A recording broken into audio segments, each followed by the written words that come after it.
Redmi ফোনে pin lock বা pattern lock কিভাবে আপনি সেট করবেন। তো আপনি যদি আপনার রেডমি ফোনে পিন লক বা প্যাটার্ন লক সেট করতে চাইছেন তাহলে এই ভিডিওটা সম্পূর্ণ দেখুন। তো এই ভিডিওটা সম্পূর্ণ দেখলে যে কোনো রেডমি ফোনে আপনি কিন্তু খুব সহজে পিন লক বা প্যাটার্ন লক সেট করতে পারবেন। তো কিভাবে সেট করবেন চলুন আমি আপনাদের দেখিয়ে দিই।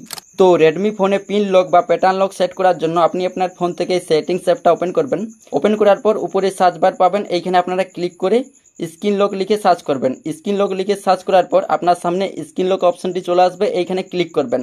আর যদি এইভাবে খুঁজে না পান তাহলে আপনারা নিচের দিকে আসবেন। নিচের দিকে আসার পর এখানে একটি অপশন পাবেন fingerprint fresh data and screen lock, এই অপশনে ক্লিক করবেন। এখানে ক্লিক করার পর স্ক্রিন লক এই অপশনটি চলে আসবে, এই স্ক্রিন লকের উপর একবার ক্লিক করবেন। তো স্ক্রিন লকের উপর একবার ক্লিক করার পর এইখানে আপনি যদি প্যাটার্ন লক সেট করতে চাইছেন তাহলে প্যাটার্নের জায়গায় ক্লিক করবেন। আর যদি আপনি পিন লক সেক্ষেত্রে পিনের জায়গায় ক্লিক করবেন। আর যদি আপনি পাসওয়ার্ড দিয়ে লক করতে চাইছেন সেক্ষেত্রে পাসওয়ার্ড অপশনে ক্লিক করবেন। তো আমরা প্যাটার্ন লক সেট করবো, এর জন্য প্যাটার্ন অপশনে ক্লিক করব।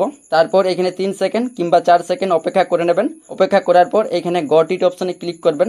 তারপর এইখানে আপনি যে প্যাটার্ন লকটি সেট করতে চাইছেন সেই প্যাটার্ন লকটা আপনি এইভাবে দিয়ে দিবেন। লকটা দেওয়ার পর আবারও প্যাটার্ন লকটা এখানে কনফার্ম করে দিবেন দুবার করে। তারপর এখানে কনফার্ম অপশনে ক্লিক করবেন। তারপর আপনি যদি প্যাটার্ন লকের সাথে সাথে ফিঙ্গারপ্রিন্ট দিয়ে ফোনটিকে আনলক করতে চাইছেন বা ফিঙ্গারপ্রিন্ট অ্যাড করতে চাইছেন সেক্ষেত্রে অ্যাড অপশনে ক্লিক করবেন। তো আমরা এখানে ক্যান্সেল অপশনে ক্লিক করব। তো ফাইনালি দেখুন আমাদের কিন্তু ফোনের স্ক্রিনে কিন্তু প্যাটার্ন লক সেট হয়ে গেছে। তো যখন এরপর ফোনটি আপনি লক করবেন, তারপর লক করার পর ওপেন করবেন, দেখবেন যে আপনার ফোনে কিন্তু প্যাটার্ন লক সেট হয়ে গেছে। তো এইভাবে আপনারা কিন্তু যে কোনো রেডমি ফোনে প্যাটার্ন লক সেট করতে পারবেন। এই ভিডিওটা দেখে আপনার যদি একটু হলেও উপকার হয়ে থাকে তাহলে এই ভিডিওতে একটি লাইক করে দিও, আর চ্যানেলে নতুন হলে চ্যানেলটি সাবস্ক্রাইব করে নিও। ধন্যবাদ।